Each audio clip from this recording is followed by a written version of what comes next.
Ito yung pagkain na lagi ko nami-miss, yung palabok.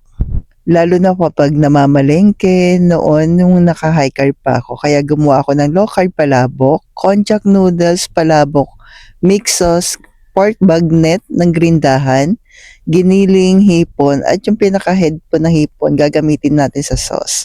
So paano nga ba to ihanda? Una po yung konjac noodles, huhugasan po natin sa running water. Ito yung pamalit natin sa pasta. Don't worry po, zero carbs po ito po. Kaya pwedeng-pwede sa ating mga naglo-low carb.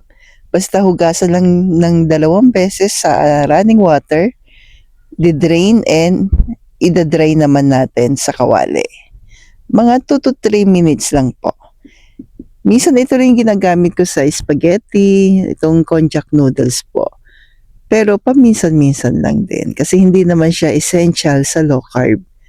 Essential pa rin sa low carb ay meat, seafoods, yan.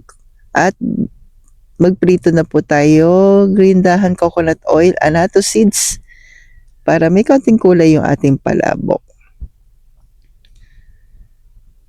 Tapos nagisa na po tayo ng sibuyas, bawang, yan. Giniling. Ginawa ko po espesyal kasi ito yung isa sa handa ko po nung New Year. Yan. Tapos yung ating palabok mix sauce ng grindahan. Tutunawin lang po natin sa water po. So lahat ng ingredients natin ay from grindahan. Yan. Then yung ating hipon. Saglit lang natin lutuin yung hipon po para hindi ma-overcook. Mamaya tatanggalin ko po yan. Then add tayo ng ating tinapa. Hinimay po yan na tinapa. Para medyo ano na po yung lasa ng ating sauce. Yan. Pero actually yung palabok mix sauce may lasa na po yun. Gusto ko lang talaga yung palabok. Then, ayun tinapa. Pure alige. Ng grindahan din po. So, di ba napaka-espesyal ng ating palabok? Kasi minsan lang naman tayo magpapalabok. Sarapan na natin. Tapos yan, lagyan ko po ng tubig na mainit para po mas makuha natin pinaka-flavor o lasa ng hipon. Yan yung gagamitin natin sa sabaw. Kasama po yung palabok mix sauce. Yan. Kapag namamalengke kami noon, yan palabok talaga, lalo sa bandang Imus. Yan, shout out po sa mga tiga Imus. Yan. Tapos pampalapot natin arrowroot. Yan po yung ating palabok mix sauce ng grindahan. Then tunawin lang po natin yung ating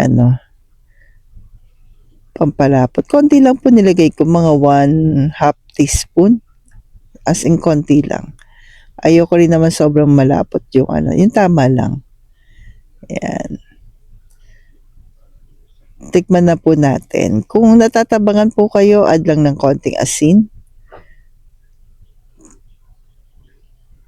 Yan. Pero pagka okay na, okay, ilagay na po natin sa ating sa ating noodles. Yan.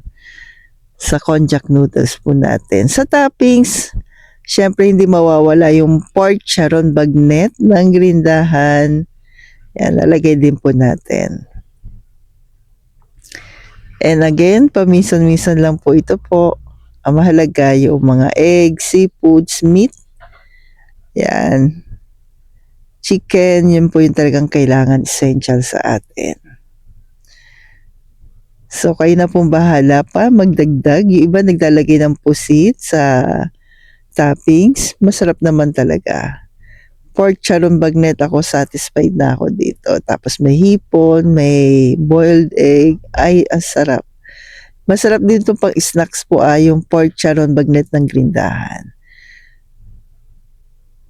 Kasi talagang, alam mo kahit maliit siya, yan o, ganyan o. Pero, malaman, may taba, yan. Sulit na sulit. And don't worry, no MSG po yan. So, ayan na po, yung ating low carb palabok.